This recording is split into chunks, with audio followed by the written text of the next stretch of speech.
are requesting to submit the assignment at the earliest because 31st March is the last date. So you have to submit the assignment in the PDF format. We have already issued the Google form and all the directions. So as per directions, please submit the assignments timely so we can start the process. We can start the evaluation process and awarding the grade. Okay, so welcome again, ma'am. Thank you sir. Sir आवाज आ रही है? Yes, ma'am. It is clear. Okay sir, should I start sir? Yes, definitely, ma'am. Please start the session. Thank you sir. Okay. और सभी जो विद्यार्थी हमारे साथ इस ऑनलाइन क्लास में जुड़े हुए हैं, काउंसलिंग सेशन में जुड़े हुए हैं, उन सभी का बहुत बहुत स्वागत है। और कल हमने शुरुआत की थी अपने काउंसलिंग के जो सेशन था उसके पहले दिन की, और ये जो काउंसलिंग सेशन है इसमें यूनिट सेकंड, क्योंकि वो हर तरह से इम्पोर्टेंट है, चाहे आपको मैम, बोर्ड। आप अपना पीपीटी शेयर कर रहे हैं क्या? हाँ सर। ओके, विजिबल नहीं हो रहा है पीपीटी, एक बार दोबारा से शेयर करिए मैम। दोबारा।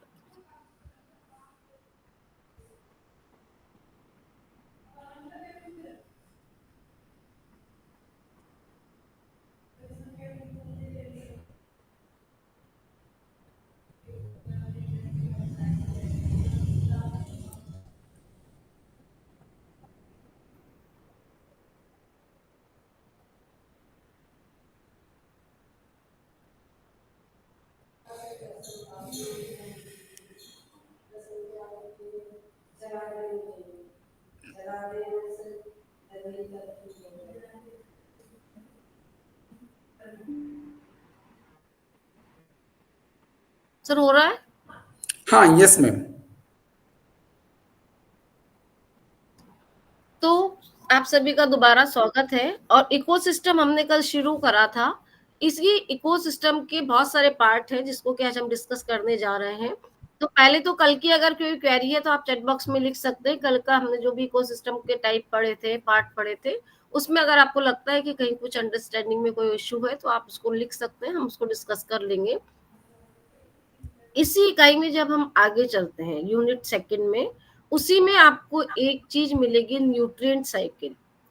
न्यूट्रिएंट साइकिल जो है, हिंदी में हम इसे कहें तो पोषण चक्र, क्योंकि हम सब जानते हैं, क्योंकि हम विज्ञान के विद्यार्थी हैं और विज्ञान के विद्यार्थी नहीं भी हैं तो ये हमें पता है कि हम अलग अलग पोषक तत्वों को काम में लेते हैं। जैसा कल हमने जब पढ़ा था और एक हमने खाद्य श्रृंखला पढ़ी थी, तो हमने कहा था कि खाद्य श्रृंखला में जो है कंज्यूमर जो है वो प्लांट्स होते हैं और इन प्लांट से हमें न्यूट्रिशन मिलता है। उसके बाद वो primary consumer, secondary consumer, and then it goes to the tertiary consumer. उसके बाद जो है अपघटक की बात की थी।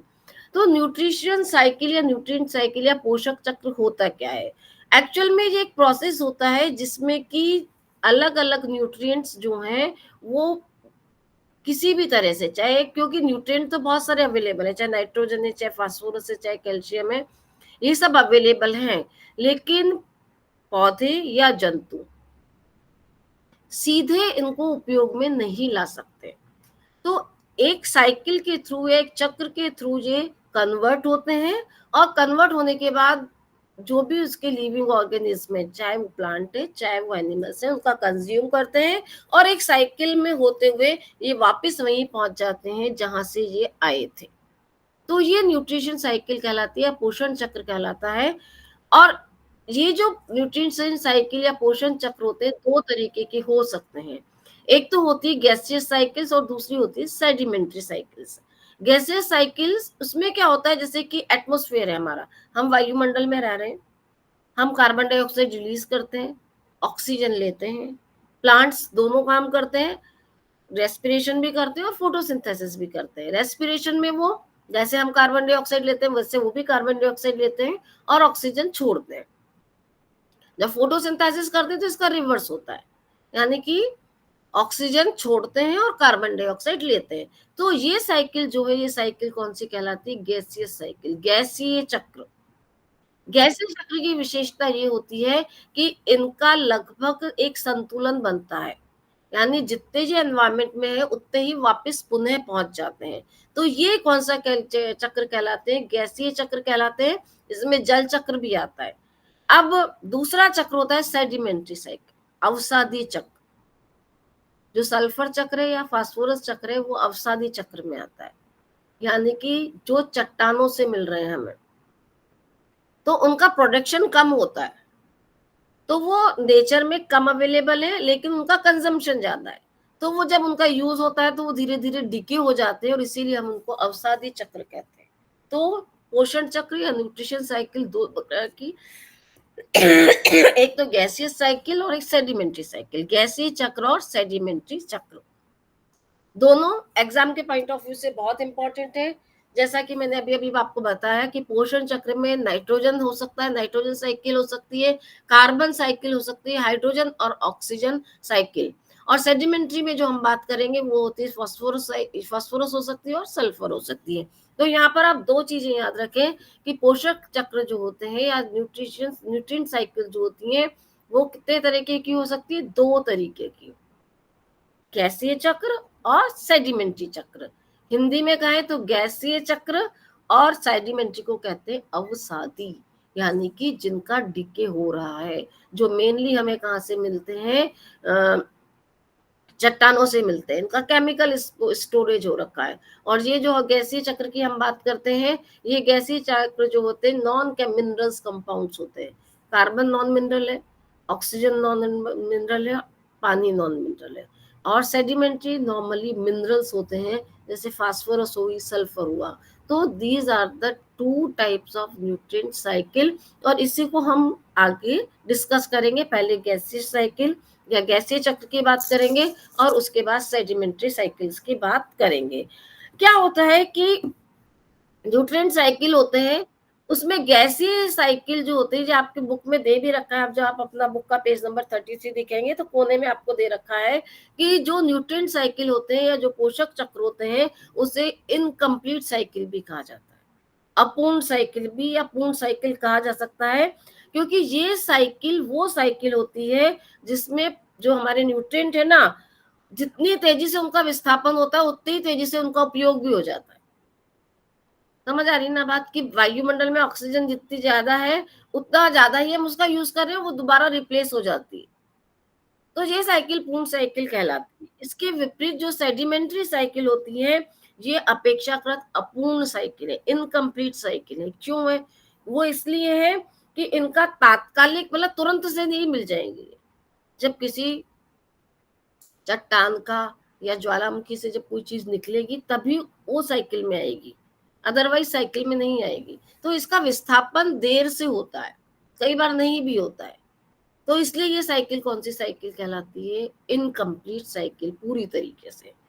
तो दो साइकिल, गैसियस साइकिल और सेडिमेंट्री साइकिल।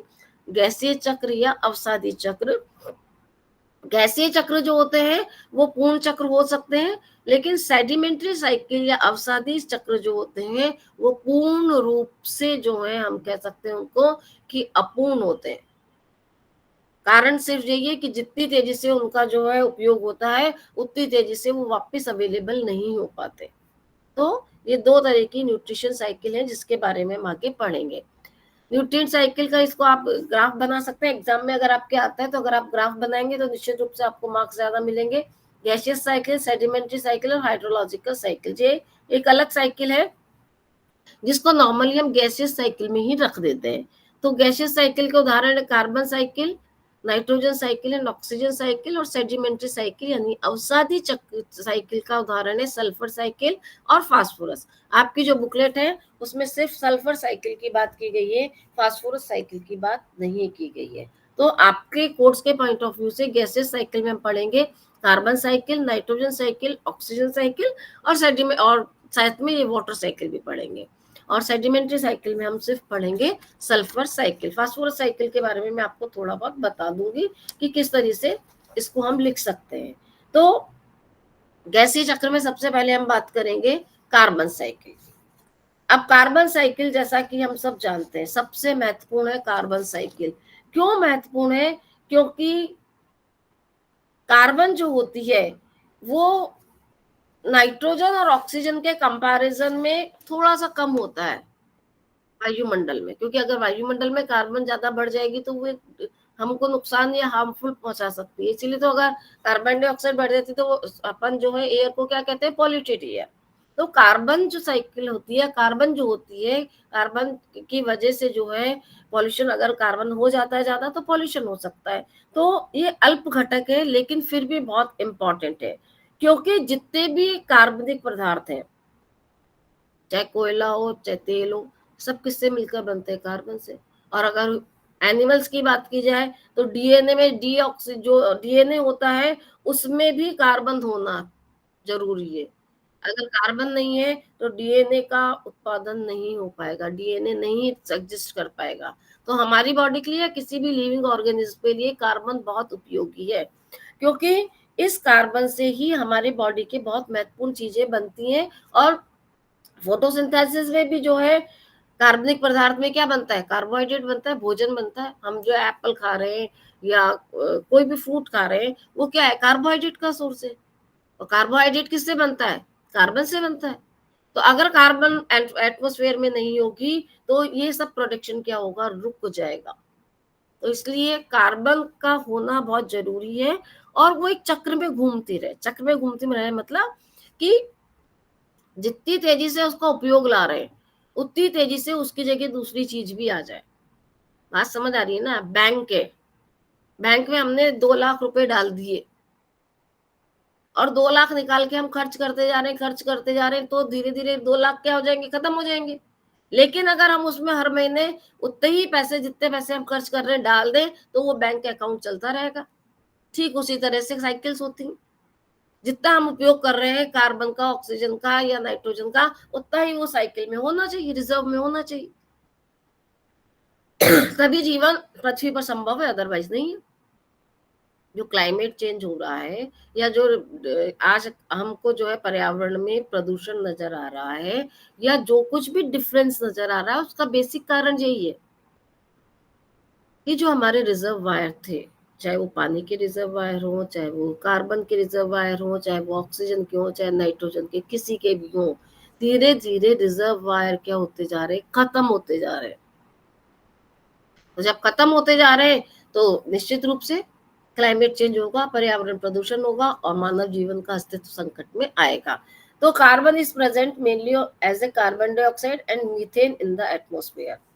कार्बन डाइऑक्साइड और मीथेन के रूप में कार्बन होती है और कंटिन्यूस एक्सचेंज होता रहता है बायोटिक और एबायोटिक कंपोनेंट में, फोटोसिंथेसिस और रेस्पिरेशन में।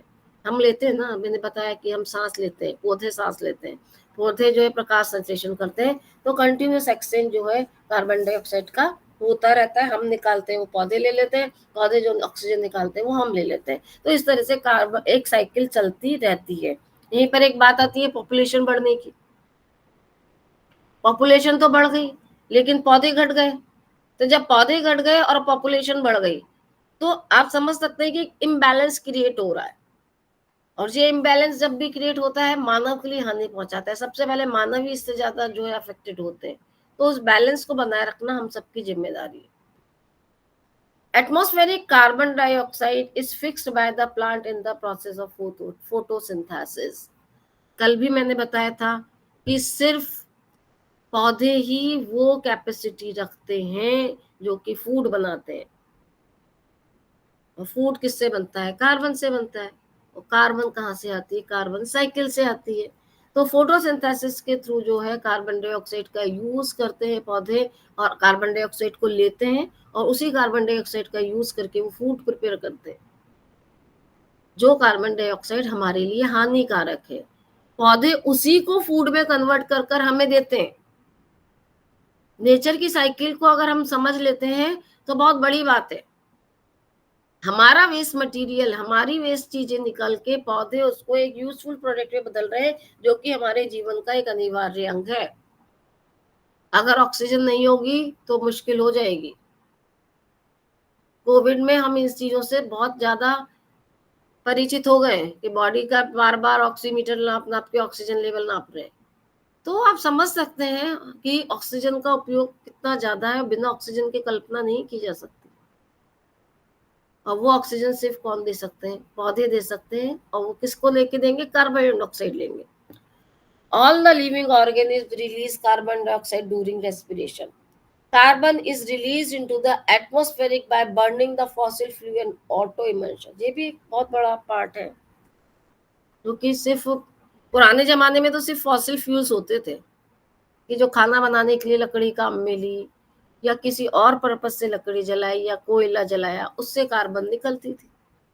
लेकिन हम तो अब औद्योगिक क्रांति कर चुके हैं और अभी और भी होनी बाकी है। औद्योगिक क्रांति जैसे जैसे हो रही है वैसे वैसे ऑटो इमर्शन, रोज नई गाड़ियां मार्केट में आ रही। पहले जहां घर में एक गाड़ी होती थी, एक बाइक होती थी, आज घर में अगर 4 जने हैं तो चारों के पास अलग अलग व्हीकल होगा।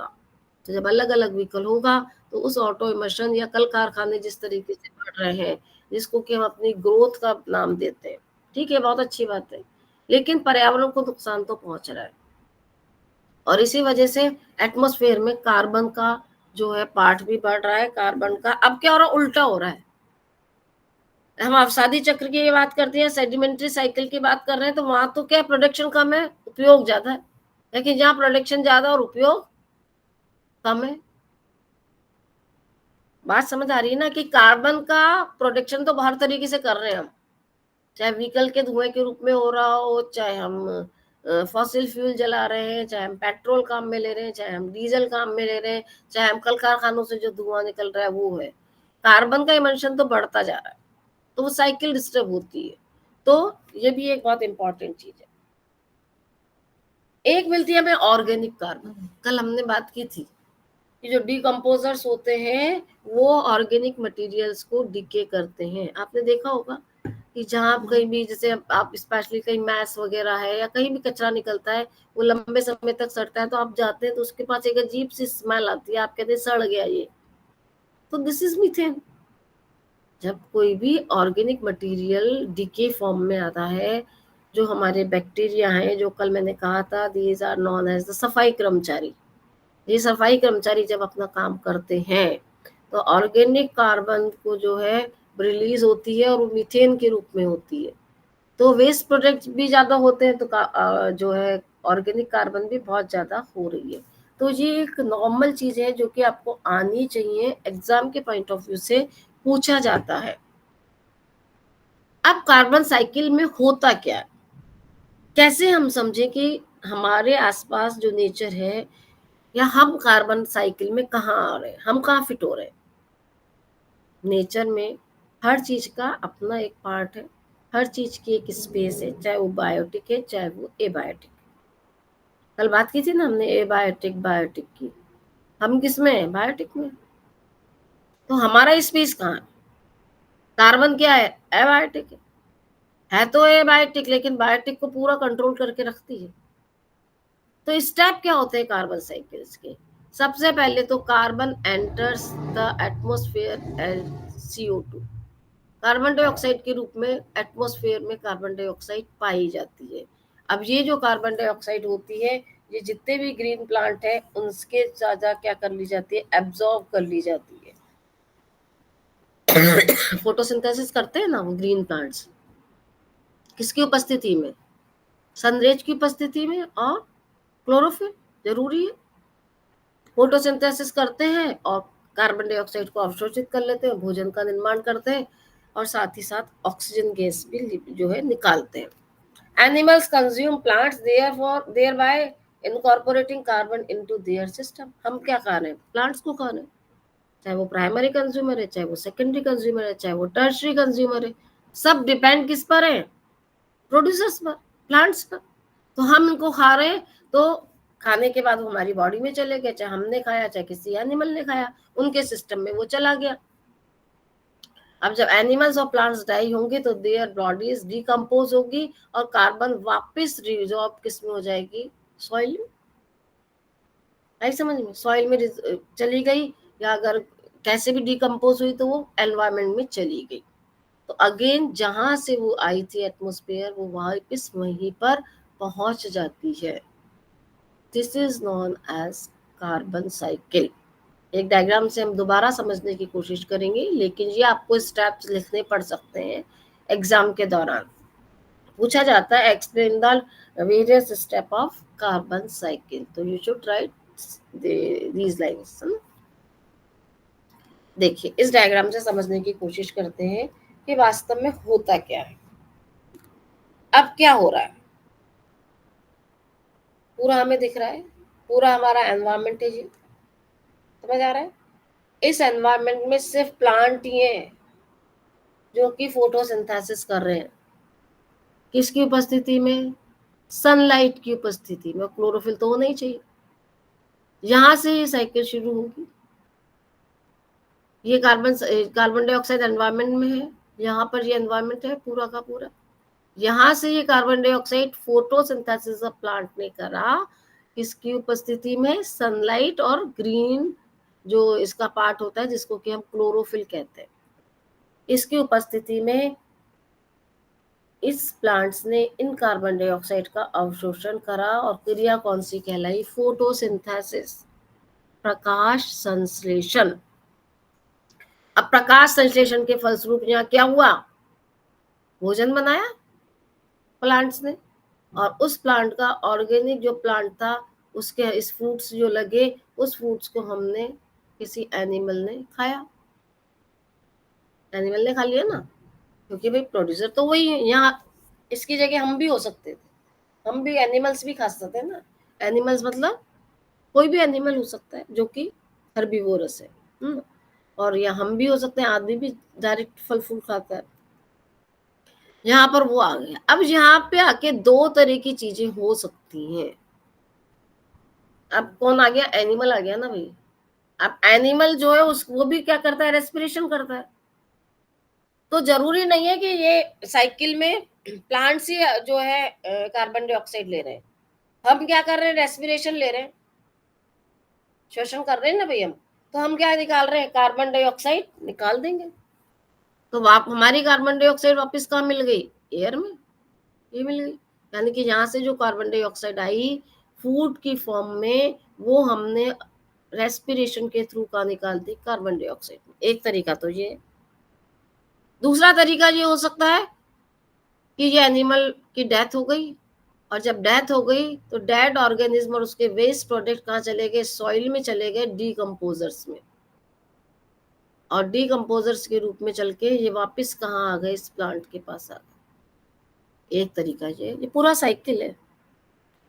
ठीक है, दो तरीके हो गए एटमॉस्फेयर की कार्बन डाइऑक्साइड की घटने और बढ़ने के। तीसरा तरीका क्या हो सकता है कि प्लांट भी रेस्पिरेशन करते हैं। मैंने आपको बताया ना कि प्लांट भी क्या करते हैं? रेस्पिरेशन करते हैं, श्वसन करते हैं। तो प्लांट भी हमारी तरह क्या निकालते हैं रेस्पिरेशन में? Carbon dioxide. तो यहाँ भी कहाँ आ गई? एटमॉस्फेयर में कार्बन डाइऑक्साइड आ गई। यानी कि कार्बन डाइऑक्साइड के सोर्स कितने हो गए एनवायरमेंट में पहुंचने के? कितने हो गए? दो। एक तो एनिमल्स रेस्पिरेशन, एक प्लांट एंड रेस्पिरेशन, एक तीसरा और है ये मानव निर्मित। समझ आ रही है? तीसरा है ये मानव निर्मित, जिसमें कि ऑटो और फैक्ट्री से जो धुआं निकलता है, वो धुआं जो है पहुंचता है कार्बन डाइऑक्साइड के रूप में एनवायरमेंट में। तो एनवायरमेंट में कार्बन डाइऑक्साइड के सोर्स कितने हो गए? तीन। तीन तो दिख रहे हैं ना हमें भाई। ये एनिमल शोषण कर रहा है, पौधे शोषण कर रहे हैं, और कार्बन डाइऑक्साइड कल कारखानों से या ऑटो व्हीकल से या जिससे भी निकल रही है, हमारे मानव निर्मित जो है। तो तीन तरीके से ये कार्बन डाइऑक्साइड यहाँ पहुंच रही है। अब देखो आप, अगर ये तीन जने हैं कार्बन डाइऑक्साइड को प्रोड्यूस कर रहे हैं, लेकिन उसका यूज तो सिर्फ यही कर रहा है, यही प्लांट ही कर रहा है, बाकी उसका यूज नहीं कर रहा कोई भी। तो अगर इन तीनों की संख्या बढ़ती है, इन दोनों की स्पेशली एनिमल्स की और इनकी, तो एटमॉस्फेयर में क्या होगा? कार्बन डाइऑक्साइड बढ़ जाएगी। आपने देखा होगा सर्दियों के दिनों में, सुना आपने अखबार में भी पढ़ा होगा बहुत ज्यादा, कि दिल्ली के आसपास का जो एनसीआर का एरिया होता है वहाँ कोहरा बहुत हो जाता है। जो पलारी जलाते हैं उससे वातावरण में बहुत सारी पोल्यूशन होता है, तो बहुत ज्यादा मतलब सांस लेने में वहाँ दूभर हो जाता है। क्यों हो जाता है? कि कार्बन डाइऑक्साइड की कंसंट्रेशन बहुत ज्यादा हो गई, क्योंकि प्लांट तो यही है, कितना यूज कर लेगा। यूज करने वाले तो कम है और उत्पन्न करने वाले बहुत ज्यादा है। तो इस साइकिल को क्या करेंगे? डिस्टर्ब करेंगे। इसीलिए कहा जाता है कि पेड़ लगाएं। भाई अगर साइकिल को मेंटेन करके रखना चाहिए, करना है तो जितना उत्पादन हो रहा है उसका विस्थापन भी होना चाहिए। अगर विस्थापन नहीं हो रहा तो साइकिल गड़बड़ हो जाएगी निश्चित रूप से। तो ये साइकिल है पूरी कार्बन साइकिल, समझ आ गई? यहां से हुई, यहां से पहुंची और ये डीके के रूप में वापस कहाँ हो गई, एनवायरमेंट में पहुंच गई। यहां से पौधों के थ्रू होती हुई डीके होती हुई वापस कहाँ पहुंच गई, एनवायरमेंट में। तो this is known as the carbon cycle. Environment से निकलकर एनवायरमेंट में पहुंच जाना जो है क्या कहलाता है कि कार्बन साइकिल इस तरह की होती है। अब एक बात और बताती हूँ मैं कि जो कार्बन डाइऑक्साइड होती है वो एक निश्चित मात्रा में होनी चाहिए, और इसका जो रिजर्वायर है वो क्या है, एनवायरमेंट ही है, बताया ना मैंने आपको। तो ये कार्बन साइकिल आपको समझ आ गई, और इस साइकिल को बनाने के लिए, मेंटेन करने के लिए हमें प्लांट्स का लगाना बहुत जरूरी है। इस डायग्राम से समझे, वही उसी तरह का डायग्राम है लेकिन थोड़ा और मैंने समझाने की कोशिश की है कि इस तरह से जो है फोटोसिंथेसिस का मात्र सिर्फ यही है पौधा। अगर पौधा जो है गड़बड़ हो जाएगा तो पूरी कार्बन साइकिल डिस्टर्ब हो सकती है। तो this is all about the carbon cycle. अगर इसमें कुछ समझ नहीं आ रहा है और आपको लग रहा है कि पहले वो क्वेरी आपकी पूरी होनी चाहिए तो आप बता सकते हैं, मुझसे पूछ सकते हैं अगर कोई डाउट कार्बन साइकिल में है तो। ठीक है, आगे चलते हैं। दूसरी कार्बन साइकिल है नाइट्रोजन साइकिल। जब आपने ये ग्राफ देखा था तो मैंने आपको बताया था ये गैसियस साइकिल में पहले कार्बन साइकिल, नाइट्रोजन साइकिल और ऑक्सीजन साइकिल। तो कार्बन साइकिल हम देख चुके हैं। अब बात करेंगे नाइट्रोजन साइकिल की। नाइट्रोजन साइकिल जो होती है, सबसे पहले तो ये समझे कि नाइट्रोजन हमारे लिए क्यों उपयोगी। जितने भी हमारे टिश्यू बन रहे हैं वो वहां पर इनकी जरूरत होती है, और हमारा मेनली जो बॉडी है वो किससे बनती है, प्रोटीन से। तो प्रोटीन के निर्माण के लिए नाइट्रोजन का होना बहुत जरूरी है। अगर नाइट्रोजन नहीं होगी तो किसी भी एनिमल में प्रोटीन नहीं बन पाएगा। और प्रोटीन जो है अगर हम देखें तो लगभग 16% जो है प्रोटीन हमारी बॉडी में पाया जाता है, जिसका कि काम में जिसको कि हम अलग अलग तरीके से काम में लेते हैं। और एक और बात है कि वायुमंडल में नाइट्रोजन भर के पाई जाती है 78%, 71%, एक अलग अलग डाटा है, बहुत ज्यादा है। कार्बन डाइऑक्साइड से ज्यादा नाइट्रोजन है, 78%। देखिए, लेकिन इस 78% में से हमारे उपयोग का बहुत कम है। मतलब हम उस नाइट्रोजन गैस को डायरेक्ट इनहेल नहीं कर सकते। जैसे कार्बन डाइऑक्साइड तो हम डायरेक्ट जो है श्वसन के माध्यम से ले रहे हैं, पौधे प्रकाश संश्लेषण के माध्यम से ले रहे हैं, लेकिन ये जो नाइट्रोजन है इसको सीधा इनहेल नहीं किया जा सकता। तो ये 78% हमारे लिए बहुत ज्यादा उपयोगी नहीं है, भंडार भर भर के, लेकिन उपयोग हम इसका नहीं कर पा रहे हैं क्योंकि हमारे लिए तो उपयोगी है ही, जीवों के लिए, चाहे प्लांट्स हो चाहे कोई भी हो। न्यूक्लिक एसिड का इंपॉर्टेंट पार्ट है, मसल्स बनती है हमारी। आप लोग खाते हैं ना, अगर कोई जिम जाता है या अपनी बॉडी बिल्डिंग का काम करता है, बॉडी बिल्डर्स जो होते हैं उनको प्रोटीन खाने के लिए दिया जाता है एक्स्ट्रा। तो प्रोटीन क्या है, नाइट्रोजन का बना हुआ है। तो बॉडी में अगर मसल्स बननी है, मसल्स का वर्किंग है, तो वहां पर नाइट्रोजन का होना बहुत जरूरी है। तो न्यूक्लिक एसिड है, चाहे आरएनए चाहे डीएनए, सब जो है किसके मिलकर बने होते हैं, नाइट्रोजन से मिलकर बने रहते हैं। अब इसका उपयोग कैसे करें, हम इनहेल तो कर नहीं पा रहे। तो इस नाइट्रोजन को जो है अणुओं में परिवर्तित किया जाता है। वायुमंडल के नाइट्रोजन को अमोनिया, नाइट्रेट और नाइट्राइट में परिवर्तित किया जाता है, और फिर हम इसका उपयोग कर सकते हैं। और जब नाइट्रेट को जो है अमोनिया, नाइट्राइट और नाइट्रेट में बदला जाता है तो ये प्रक्रिया कौन सी प्रक्रिया कहलाती है, नाइट्रोजन यौगिकीकरण। बात समझ आ रही है? नाइट्रोजन को जब परिवर्तित किया जाता है 3 तरह में, अमोनिया में, चाहे नाइट्राइट में, चाहे नाइट्रेट में, ये प्रक्रिया कहलाती है नाइट्रोजन यौगिकीकरण। जब ये अमोनिया में, नाइट्राइट में और नाइट्रेट में बदल जाता है, तब हम इसका उपयोग, यानी कि प्लांट्स इसका उपयोग कर सकते हैं।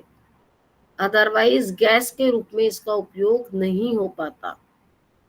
तो जो नाइट्रोजन साइकिल है, उसमें जो है नाइट्रोजन का कन्वर्जन होता है अलग अलग केमिकल फॉर्म्स में, और जब जाके हम उसका उपयोग कर पाते हैं।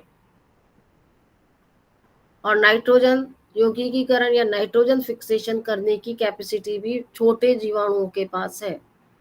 जितने भी लेग्यूम फैमिली के में मेंबर्स हैं, चाहे चना है, चाहे मटर है, चाहे कोई सी भी पल्सेस है, मूंग दाल है, चना दाल है, कोई सी भी दाल है, उन सब में जो उनकी रूट्स होती हैं, जड़ होती हैं, वहाँ एक विशेष प्रकार के बैक्टीरिया पाए जाते हैं, और ये बैक्टीरिया जो है राइजोबियम कहलाते हैं, और ये जो है इनका यौगिकीकरण करते हैं। किसका? नाइट्रोजन का यौगिकीकरण करते हैं, और सॉइल में नाइट्रोजन की मात्रा को बढ़ाते हैं। और सॉइल के थ्रू कहाँ जाती है? प्लांट्स में जाती है। और प्लांट के थ्रू कहाँ पर आती है? जो फूड प्रोडक्ट बनता है उनका, चाहे पत्ती है, चाहे कोई फ्रूट है, उस फ्रूट को हम लेते हैं, और हमसे हम क्या हो गए? Primary consumer. और फिर प्राइमरी कंज्यूमर से सेकेंडरी, सेकेंडरी से टर्शरी। तो यहाँ पर 2-3 चीजें बहुत अच्छे से समझ लेनी चाहिए कि ये कि नाइट्रोजन को हम सीधे उपयोग में नहीं लेते हैं। इसका अमोनिया, नाइट्राइट या नाइट्रेट में बदलना जरूरी है। और जब नाइट्रेट और नाइट्राइट में ये बदल जाता है, तो फिर पौधे इसका यूज कर सकते हैं। और नाइट्रोजन यौगिकीकरण बैक्टीरिया से होता है, राइजोबियम से होता है, या कुछ ब्लू ग्रीन एल्गी है, नील हरित शैवाल है, जिसे कि एनाबिना या स्पाइरुलिना, इनसे भी जो है ये जो एल्गी होती है, ये एल्गी भी यौगिकीकरण का काम करती है। किसके यौगिकीकरण का? नाइट्रोजन के यौगिकीकरण का। और कुछ मात्रा में जो है बिजली जब कड़कती है या गरज हो जैसी घटनाएं होती हैं, जो बहुत कम होती हैं, लेकिन फिर भी वहां पर इसका यौगिकीकरण, जो वायुमंडल में नाइट्रोजन है उसका यौगिकीकरण हो जाता है। तो नाइट्रोजन का यौगिकीकरण या नाइट्रोजन फिक्सेशन कितनी तरीके से हो सकता है? 3 तरीके से हो सकता है। पहला तरीका जो सबसे कॉमन है, जितने भी लेग्यूमिनस फैमिली के मेंबर हैं उनकी जड़ों में रूट नोड्यूल्स है, उस रूट नोड्यूल्स में राइजोबियम है, और वो नाइट्रोजन यौगिकीकरण या नाइट्रोजन स्थिरीकरण या यौगिकीकरण फिक्सेशन, जो भी हम कहना चाहे, उसका काम करते हैं। कुछ ब्लू ग्रीन एल्गी हैं जैसे एनाबिना, स्पाइरुलिना, वो भी ये काम करती हैं। और तीसरा जो है बिजली कड़कने से या हवा में जो गड़क तेज आते, जो एक तरह से हम कहें गड़गड़ाहट होती है, जब बहुत तेज बारिश आती है ना, बिजली चमकती है, तो उस समय कुछ नाइट्रोजन का यौगिकीकरण हो जाता है। अब कौन कौन सी स्टेजेस है नाइट्रोजन फिक्सेशन की? फर्स्ट स्टेप में सबसे पहले होता है nitrogen fixation. The first step in the nitrogen cycle is the process convert atmospheric nitrogen N2 into the inert form, which is the converted into the ammonia. This is the first step. Means in the first step of nitrogen cycle, the atmospheric nitrogen is converted into the ammonia. यानी कि पहले step में क्या होता है? Nitrogen cycle का जो पहला स्टेप होता है, उसमें जो वायुमंडल की नाइट्रोजन होती है वो अमोनिया में बदलती है। अब दूसरा स्टेप होता है नाइट्रिफिकेशन, यानी कि अमोनिया किस में परिवर्तित हो जाती है? नाइट्रेट और नाइट्राइट में, बाद में किसमें? नाइट्रेट में। इस प्रोसेस को क्या कहते हैं? नाइट्रिफिकेशन। अमोनिया का नाइट्रेट के में बदलना और नाइट्रेट का नाइट्राइट में बदल देना क्या कहलाता है? नाइट्रिफिकेशन। यानी कि अमोनिया का नाइट्रेट में बदलना, नाइट्राइट में बदलना, और नाइट्राइट का नाइट्रेट में बदलना क्या कहलाता है? नाइट्रिफिकेशन। डेफिनेशन आती है, define the nitrification means The process which convert ammonia into nitrite and then into the nitrate is known as nitrification. Nitrification किसे कहते हैं? अमोनिया का नाइट्राइट और उसके बाद नाइट्रेट में बदल जाना नाइट्रिफिकेशन या नाइट्रीकरण कहलाता है। ये प्रश्न बहुत बार पूछा जाता है। इसके बाद होता है नाइट्रेट। अल्टीमेटली अब नाइट्रोजन, जो वायुमंडल की नाइट्रोजन थी, वो किसमें बदल गई? नाइट्रेट में बदल गई। सबसे पहले नाइट्रोजन थी, नाइट्रोजन किसमें बदली? अमोनिया में। अमोनिया किसमें बदली? नाइट्रेट में। और नाइट्रेट किसमें बदल गया? नाइट्राइट में। नाइट्रेट किसमें बदल गया? नाइट्रेट। अब होता है डीनाइट्रिफिकेशन। डीनाइट्रिफिकेशन मतलब कि नाइट्रेट जो है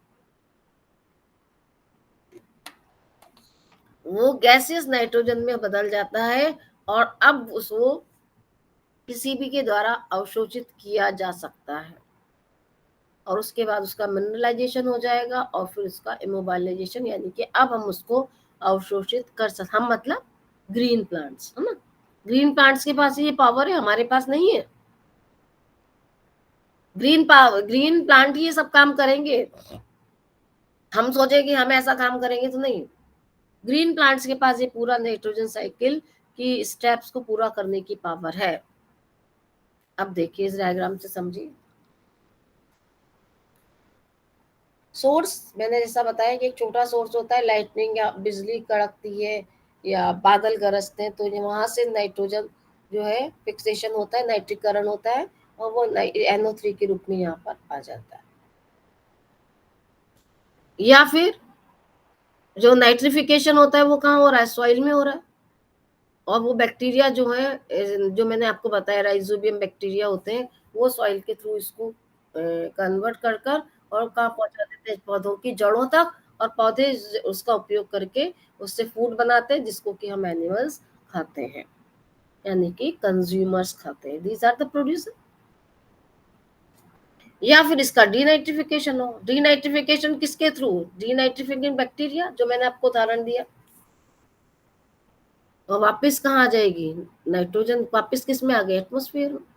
इसी तरह से ये साइकिल यहाँ से जो है, ये नाइट्रोजन फिक्सेशन कौन करे? बैक्टीरिया करे और अमोनिया में परिवर्तित हो जाए और अमोनिया वापस NO2 में परिवर्तित हो जाए और वापस किस में पहुंच जाए? एनवायरमेंट में पहुंच जाए। तो this is complete nitrogen cycle.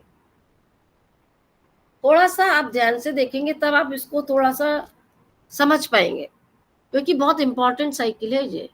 इसमें जो है ना, ये चीजें याद रखने वाली चीजें है कि nitrogen fixation, nitrification and denitrification. Nitrate से नाइट्राइट में कैसे बदल रहा है, अमोनिया से नाइट्राइट में कैसे बदल रहा है, ये प्रोसीजर आपको थोड़ा ध्यान से देखना पड़ेगा। ये मैंने थोड़ा और आपको सिंपलीफाई लैंग्वेज में समझाने की कोशिश की है कि देखिए ये वायुमंडल में नाइट्रोजन है। अब इसका स्थिरीकरण दो तरीके से हो सकता है। अपने तीन तरीका का देखा है, दो तरीके यहाँ समझा रही हूँ मैं। या तो वो जो नाइट्रोजन स्थिरीकरण मतलब लाइट वाइट जो बादल गरजते हैं वो, या फिर इसका अवशोषण जो जीवाणु होते हैं या नीले हरे शैवाल होते हैं वो इसको ले लें और इसको बदल दे। जीवाणु का द्वारा स्थिरीकरण नाइट्रोजन को नाइट्रोजनिक यौगिकीकरण में परिवर्तित कर देंगे और फिर कहाँ आ जाएंगे? वो सॉइल में आ जाएंगे। सॉइल्स में या तो पौधे ले लेंगे उसको, और पौधे नहीं लेंगे, पौधे ले लेंगे और पौधे से कहाँ आ जाएंगे? जंतुओं में आ जाएंगे। अब जंतुओं से जो उत्सर्जन या मृत्यु के उपरांत उनके जो नाइट्रोजन अपशिष्ट निकले वो वापस कहाँ पहुंच गए? सॉइल में। और सॉइल से वापस कहाँ आ गए? यहाँ। या फिर ये हो सकता है कि जो मिट्टी में नाइट्रोजन के यौगिक हैं वो गैसीय नाइट्रोजन में परिवर्तित होकर वापस कहाँ आ जाए? इस वायुमंडलीय नाइट्रोजन में। बात समझ आ रही है ना? वायुमंडलीय नाइट्रोजन में मैंने कहा 78% नाइट्रोजन है, लेकिन हम उसका यूज नहीं कर सकते।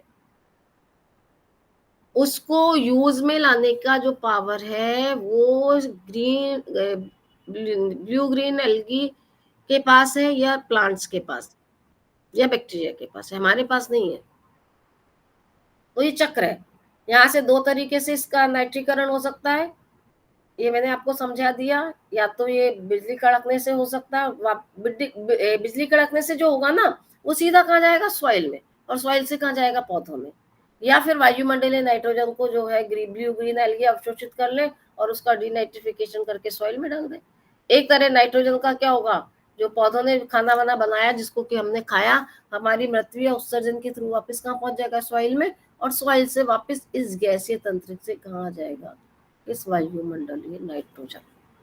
तो ये है नाइट्रोजन साइकिल, बहुत इंपॉर्टेंट है एग्जाम के पॉइंट ऑफ व्यू से, आप इसको देखें। दो साइकिल हम पढ़ चुके हैं, कार्बन साइकिल और नाइट्रोजन साइकिल। इसमें आपको लग रहा है कि किसी स्टेप पर हमें कुछ समझना और जरूरी है और एक्सप्लेनेशन की जरूरत है, तो आप अपने आप को जो है अनम्यूट करें और बताएं। कुछ अगर क्वेरी है इन दोनों से रिलेटेड तो बताएं, क्योंकि साइकिल एक बार समझ आ जाएगी ना, फिर बहुत आराम से आप इसके क्वेश्चन अटेम्प्ट कर पाएंगे। स्टूडेंट्स, अगर आपकी कोई भी क्वेरी है तो आप चैट बॉक्स में भी मेंशन कर सकते हैं। Yes ma'am, please continue. तीसरा है अपना कार्बन चक्र हमने पढ़ा, इसके बाद हमने नाइट्रोजन चक्र पढ़ा, इसके बाद तीसरा है जल चक्र, वाटर साइकिल। अब वाटर साइकिल के बारे में हम बहुत कुछ थोड़ा बहुत जानते हैं। जल का रिजर्वायर क्या है, जितने भी सीज हैं, महासागर है, मेनली वाटर वही है। तो पानी जब होता है तो उसका वाष्पीकरण होता है, वाष्पीकरण के बाद उसका कंडेंशन होता है, उसके बाद ये प्रोसीजर हमें पता है कि बादल कैसे बनते हैं, बारिश कैसे होती है, और ये पूरा का पूरा जल चक्र कहलाता है। और इसको एक नाम और इसका है जल चक्र, जल चक्र। ये कई बार क्वेश्चन पूछा जाता है कि जल चक्र को किसी और नाम से जानते हैं, उसका क्या नाम है, उसको स्पष्ट कीजिए। तो है जल चक्र प्रक्रिया भी हो सकती है। अब जब बादल बनते हैं तो ये तो आपको पता है कि बारिश होती है, और बारिश होने के बाद पानी वापस कहाँ आ जाता है, हमारे रिजर्वायर में। सिंपल सा एग्जांपल हम खुद ही पढ़ लेते हैं, करते हैं दिन भर घर में, पानी गर्म करते हैं, उसको ऊपर ढक देते हैं, तो पानी की जो वाष्प बनती है वो ठंडी हो जाती है, और ठंडी होने के बाद वो वापस उसमें गिर जाती है। सेम प्रोसीजर है बारिश होने का भी। जो हमारे जो समुद्र है वहां से पानी का एवोपरेशन होता है, एवोपरेशन होने के बाद उसका कंडेंशन होता है, कंडेंशन होने के बाद प्रेसिपिटेशन होता है, फिर इनफिल्ट्रेशन होता है और रन ऑफ होता है। ये सिंपल सा वाटर साइकिल है, जिसको कि हम बहुत आसानी से रोज के दिन, बाकी नाइट्रोजन साइकिल, कार्बन साइकिल को तो अनुभव नहीं कर रहे शायद हम, लेकिन वाटर साइकिल को तो हम दिन भर अनुभव करते हैं। हमारी बॉडी में से पसीना आता है, पसीने का वाष्पीकरण हो जाता है, वाष्पीकरण होने के बाद वापस कहाँ चला गया, एनवायरमेंट। तो ये थोड़े थोड़े से एग्जाम्पल हैं वाटर साइकिल के। होता ये बहुत कॉम्प्लेक्स सिस्टम है, लेकिन देखने में, समझने में हमें लगता है कि बहुत सिंपल सा प्रोसीजर है। क्या हो रहा है, पानी का वाष्पीकरण हो रहा है, बादल बन रहे हैं, कंडेंशन हो रहा है, वो वापस पानी में। लेकिन ऐसा नहीं है, इट टेक्स टाइम भी लेता है ये, और टाइम लेने के बाद जो है एक कॉम्प्लेक्स स्ट्रक्चर है वाटर साइकिल। और इसमें क्या होता है कि वाटर अर्थ और एटमॉस्फेयर के बीच में लगातार एक तरह से हम क्या इंटरेक्शन होता ही रहता है। हम नहीं कहते कि आज सर्दी है तो इंटरेक्शन है, कल बारिश होगी तो नहीं होगा, परसों गर्मी होगी तो नहीं होगा। कुछ भी हो, वाटर का अर्थ और एटमॉस्फेयर के साथ लगातार इंटरेक्शन चलता है, और इसी इंटरेक्शन के फलस्वरूप बायोस्फीयर में, हमारे जैव मंडल में एक साइकिल चलती रहती है। तो ये एक सिंपल सा प्रोसीजर है। अगर आप इसको कहते हैं तो मैं एक बार एक्सप्लेन कर देती हूँ। Evaporation, the process of liquid water turning into the water vapour. वाष्पीकरण क्या है, लिक्विड वाटर का वाष्प में परिवर्तित हो जाना क्या कहलाता है, वाष्पीकरण कहलाता है। This happens when energy heat breaks the bonds and hold water molecules together. जब हम पानी को गर्म करते हैं, वो जो एनर्जी होती है ना गर्म करने से, उसकी वजह से H2O के बॉन्ड क्या है, टूट जाते हैं, और वो मॉलिक्यूल्स हाइड्रोजन और ऑक्सीजन अलग अलग हो जाते हैं। तो ये तो हुआ एवापोरेशन या वाष्पीकरण। दूसरा होता है condensation. The opposite of evaporation condensation is the process of water vapor turning into the liquid water droplets in the air that create cloud and foam. Condition just opposite, जो अलग अलग हुए वो वापस मिल गए, वापस मिलके उन्होंने फोक का या क्लाउड्स का निर्माण कर लिया. The process of condense water vapour falling back into the earth as the rain, snow, sleet, freezing rain और हिल. वो जो ऊपर जैसे जैसे भारी होगी वो नीचे गिरेगी, चाहे वो बर्फ के रूप में गिरे, चाहे वो रेन के रूप में गिरे, चाहे फ्रीजिंग रेन के रूप में हो, किसी भी तरीके से. इसके बाद infiltration, the process of precipitation soaking into the soil. पानी जमीन में गिरा, जमीन के द्वारा अवशोषित कर लिया गया, दिस इज कॉल्ड इन्फिल्ट्रेशन. और run of, the process of precipitation is doesn't soak in the soil but instead moves across the earth is known as runoff. बाढ़ कैसे आती है? ऐसे तो आती है जब सॉइल की सोखने की क्षमता कम हो जाती है तो पानी बहने लगता है. वो पानी बहकर नली नालों के द्वारा कहाँ पे पहुंच जाता है? स्ट्रीम्स में, नदी तालों में, अल्टीमेटली कहाँ पहुंच गया? सी में, जहां से शुरू हुआ था. या कोई भी वाटर रिजर्वायर, जरूरी नहीं है सी हो, नदी भी हो सकता है, तालाब भी हो सकता है, कुछ भी हो सकता है, बावड़ी भी हो सकती है. मतलब जहां भी वो पानी का सोर्स था वापस पानी में ही पहुंच गया, चाहे किसी भी तरीके से पहुंचा. तो this is the complete water cycle. बहुत थोड़ी सी कॉम्प्लेक्स, समझने में कॉम्प्लेक्स नहीं है, लेकिन जो पूरा प्रोसीजर होता है नेचर में, this is the complex procedure. हमने जो समझा वो तो बहुत सिंपल प्रोसीजर है. देखिए सिंपल सा मैंने एक डायग्राम लिया है, उसको बताया है. ये यहाँ से एवोपरेशन हुआ, अच्छा पौधों में भी ट्रांसपिरेशन होता है थोड़ा बहुत, वहां से भी पहुंचता है. सन से एवोपरेशन हुआ, कंडेंसन हुआ, प्रेसिपिटेशन हुआ, ये यहाँ पर सॉइल इसको अवशोषित करा, वापस कहाँ पहुंच गया? सी में पहुंच गया. तो this is the complete water cycle. थोड़ा सा और मैंने बताने की कोशिश की आपको, इसको कि आप समझ सकते हैं. ये देखिए वाटर साइकिल है पूरा. यहाँ से एवोपरेशन हुआ, कंडेंशन हुआ, बादल बने, बादल के बाद ये जो है वापस प्रेसिपिटेशन हुआ, कंडेंशन हुआ, और ये वापस कहाँ गया? जमीन में, पहाड़ों इलाकों पर पहुंचा, जमीन में पहुंचा, और उसने जो है वापस जहां से हुआ वहां से पहुंच गया. तो this is the complete water cycle. तो हमने अभी तक जितनी भी साइकिल्स पढ़ी, मैंने शुरू में बताया था कि दो तरह की साइकिल्स हैं. एक तो साइकिल कौन सी है? गैसीय साइकिल थी, और दूसरा था सेडिमेंट्री साइकिल. तीन गैसीय साइकिल हमने पढ़ी, जो आपके कोर्स में है, आपके सिलेबस में दे रखी है. वाटर साइकिल, नाइट्रोजन साइकिल और कार्बन साइकिल. ये तीनों कौन सी साइकिल थी? गैसीय साइकिल. अब एक आपकी सेडिमेंट्री साइकिल दे रखी है, सल्फर साइकिल. सेडिमेंट्री को मैंने डिफाइन करा था कि जिसका मतलब गैसीय साइकिल में तो क्या रहा था? प्रोडक्शन ज्यादा हो रहा था, यूज कम हो रहा था. लेकिन यहाँ प्रोडक्शन कम है, क्योंकि ये क्या है कि मतलब जितना हम यूज करते हैं ना उससे कम मिलती है हमें, उतना कम इस वापस एनवायरमेंट में पहुंचती है. ये या तो ये ऐसे चक्र जो कि मात्रा घटाते हैं ना, वो क्या कहलाते हैं? अवसादी चक्र. और अवसादी चक्र का उदाहरण है सल्फर साइकिल. इसमें क्या होता है? ये भी एक चक्र है, साइकिल है, जिसमें पृथ्वी की पपड़ी भंडार काम करती है. तलछटी चक्रों में लोहा, कैल्शियम, फास्फोरस, जो भी मिनरल्स हैं वो ऐसा काम करते हैं.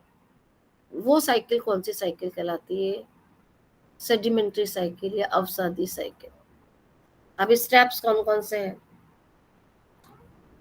पहला, withering releases sulphur from the rocks. मैंने आपको पहले बताया कि नॉर्मली कहाँ है? रॉक्स में है. रॉक्स का जब एक तरह से कहें ना, विदरिंग होती है, जब वो टूटती है, गिरती है, कटाई होती है उनकी, पानी से टूटे, चाहे किसी ह्यूमन की एक्टिविटी से टूटे, विदरिंग जैसे भी होती है, तो सल्फर कहाँ आ जाती है? रॉक से निकलकर बाहर आ जाती है, और in contact with the air में आ जाती है, और converted into the sulphates. Sulphur जैसे ही बाहर निकलेगी वो एयर के कांटेक्ट में आके सल्फेट्स में बदल जाती है, और इस सल्फेट्स को जो है माइक्रोब्स और प्लांट ले लेते हैं, इनमें इकट्ठी हो जाती है. और अब इस ऑर्गेनिक फॉर्म में सल्फर एनिमल्स, क्योंकि जब प्लांट्स में पहुंच गई तो प्लांट्स तो प्रोडक्शन करेंगे ही ना, और जब प्रोडक्शन होगा तो वो खाएंगे हम, और जब हम खाएंगे उसको तो उसका यूज हम एज ए कंज्यूमर कर रहे हैं, तो वो प्राइमरी कंज्यूमर से सेकेंडरी कंज्यूमर और सेकेंडरी से टर्शियरी कंज्यूमर में जाएगा। और when the animal dies some of the sulfur is released by the decomposition while some enter in the tissue of microbes। अब क्या होता है कि सारे के सारे सल्फर वापस से नहीं पहुंचती है, कुछ सल्फर तो हम कंज्यूम कर लेते हैं। जब हम सल्फर कंज्यूम कर लेते हैं तो उसका कुछ मात्रा पहुंच पाती है, तो उसका परसेंटेज घट गया। एक तो ऑलरेडी वो किससे टूटने से निकल रही थी, रॉक्स के टूटने से। रॉक्स का टूटना कोई नियमित काम नहीं है। कई बार क्या होता है, ज्वालामुखी फटते हैं तब भी निकलती है गैसेस, सल्फर निकल गई या हम कहें फास्फोरस निकल गई। फास्फोरस साइकिल भी होती है, सेडिमेंट्री साइकिल का उदाहरण है, लेकिन आपके कोर्स में सिर्फ जो है सल्फर साइकिल दे रखी है। तो ये पूरे सल्फर साइकिल के स्टेप्स हैं। ये डायग्राम देख लीजिए, यहाँ पर का पूरा मैंने आपको डायग्राम समझाया है, और किस तरीके से जो है ये एक जगह से दूसरी जगह तक पहुंचकर जहां से शुरू होती है वहीं पर खत्म हो जाती है।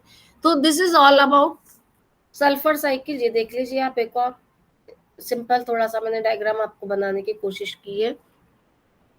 ये देखिए, ये दिख रहे हैं ना, जो मैंने लिखा अकार्बनिक सल्फर मींस जो सॉइल की विदरिंग से आती है, सॉइल के टूटने से आ जाती है।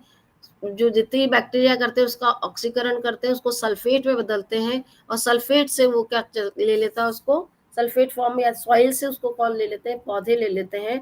और पौधे जो है प्रोटीन का निर्माण करते हैं, और इस प्रोटीन को हम ले लेते हैं, यानी कि एनिमल्स ले लेते हैं, प्राइमरी कंज्यूमर ले लेते हैं। और जब हम मरते हैं या डेड बॉडी होती है तो उसका अपघटन होता है, और H2S के गैस के रूप में वो वापस कहाँ पर पहुंच जाती है,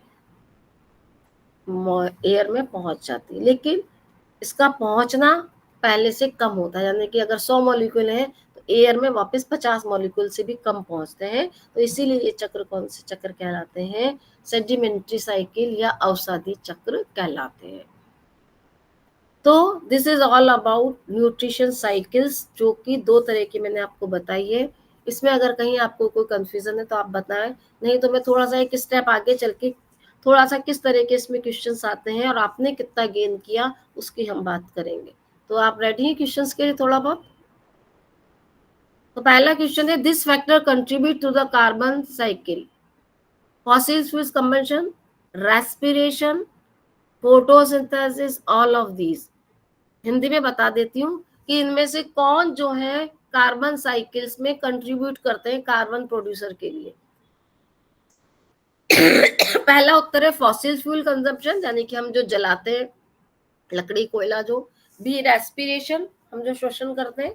सी फोटोसिंथेसिस, जो पौधे प्रकाश संश्लेषण करते हैं। और D all of these.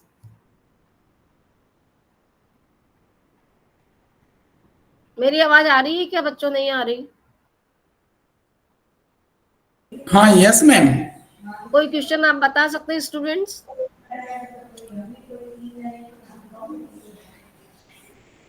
This factor contributes the carbon cycle. I think ma'am all of these. बिल्कुल, कोई ना कोई मतलब कार्बन साइकिल में कंट्रीब्यूशन हो रहा है, चाहे वो ले रहा है चाहे वो दे रहा है, ठीक है ना। इसके बाद देखिए, the source of carbon to the plant in the carbon cycle is fossil fuel, carbonate rocks, atmospheric carbon dioxide, D all of the above. I think all of the above. Sir में बच्चे अगर interact करेंगे। Actually में ये हमारे students बड़े specific हैं, अच्छा, थोड़ा सा अग्निवीर हैं, तो आई थिंक मैं ये थोड़ा लोग अपने। क्योंकि बुकलेट में क्वेश्चंस भी दे रखे थे तो मैंने कहा कुछ क्वेश्चंस की बात भी कर लें अपन। हाँ, चलिए नहीं, कोई नहीं। डेफिनेटली आपका ये एक अच्छा तरीका है, और मैं बहुत प्रभावित हुआ आपका जो वे ऑफ प्रेजेंटेशन है। रियली चलिए तो, हमारे स्टूडेंट्स के लिए भी काफी लाभदायक है ये। लेकिन हम चलिए ठीक। स्टूडेंट्स से एक्सपेक्ट तो करते हैं कि हमारे इन सेशंस को अगर ये इंटरेक्टिव वे में अगर ये सेशंस रहें तो ज्यादा यूजफुल रहेंगे हमारे स्टूडेंट्स के लिए। चलिए बच्चों, अगर तीसरा क्वेश्चन आप समझ पा रहे हैं, respiration and photosynthesis are central of the process. Nitrogen cycle मतलब रेस्पिरेशन और फोटोसिंथेसिस में कौन सी साइकिल सबसे इंपॉर्टेंट है? Nitrogen cycle, phosphorus cycle, carbon cycle और सल्फर साइकिल।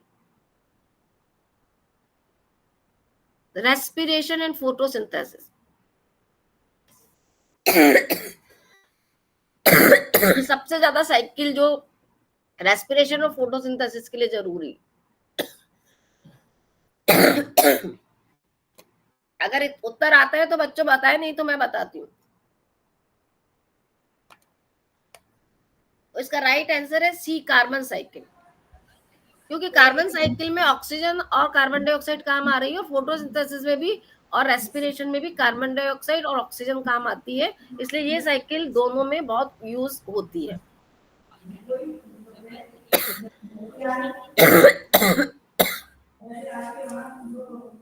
अगला क्वेश्चन देखिए, nitrogen is absorbed by the plant in the form of ammonium, nitrates, nitrites and all. तो राइट आंसर इज ऑल। ठीक है बच्चे, आप लोग थोड़ा सा तो हमसे इंटरेक्ट कर लें। इसके बाद है conversion of ammonia to nitrate and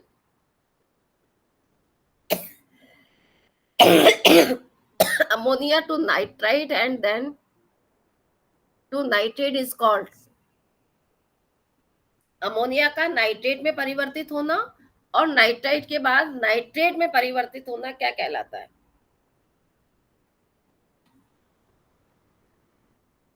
so right answer is nitrification, है ना, नाइट्रोजन यौगिकीकरण अपन ने पढ़ा था ना। सो दिस और क्वेश्चन है, पर मुझे लग रहा है टाइम हमारा हो रहा है, तो अगर आपकी कोई क्वेरी है तो प्लीज बच्चों आप अपना हैंड रेज करें।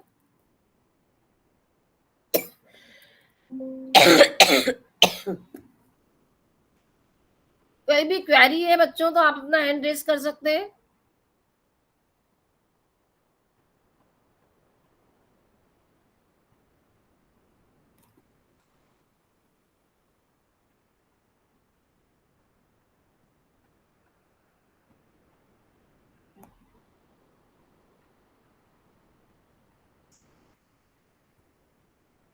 अपन ने आज जो न्यूट्रिएंट साइकिल पढ़ी, इसमें आपको कहीं भी कुछ भी कोई कंफ्यूजन हो रहा है तो प्लीज आप मुझसे पूछ लें।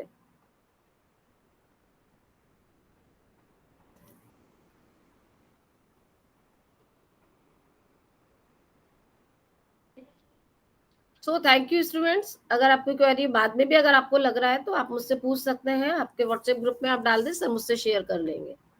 Thank you Sher Singh sir, thank you so much. Thank you professor Neerja ma'am, आपने बहुत अच्छी तरीके से हमारे विद्यार्थियों को इस कोर्स के बारे में डिस्कस किया, और डेफिनेटली ये काउंसलिंग सेशन हमारे विद्यार्थियों के लिए यूजफुल हो रही होगी, ऐसी हम आशा करते हैं। और हमारे साथ में ज़्यादा से ज़्यादा स्टूडेंट्स जो इस अग्निवीर योजना के अंतर्गत एडमिट हुए हैं वो ज़्यादा से ज़्यादा जुड़े रहें, तब इन काउंसलिंग सेशन का हम और ज़्यादा लाभ उठा सकते हैं। So thank you very much Neerja ma'am.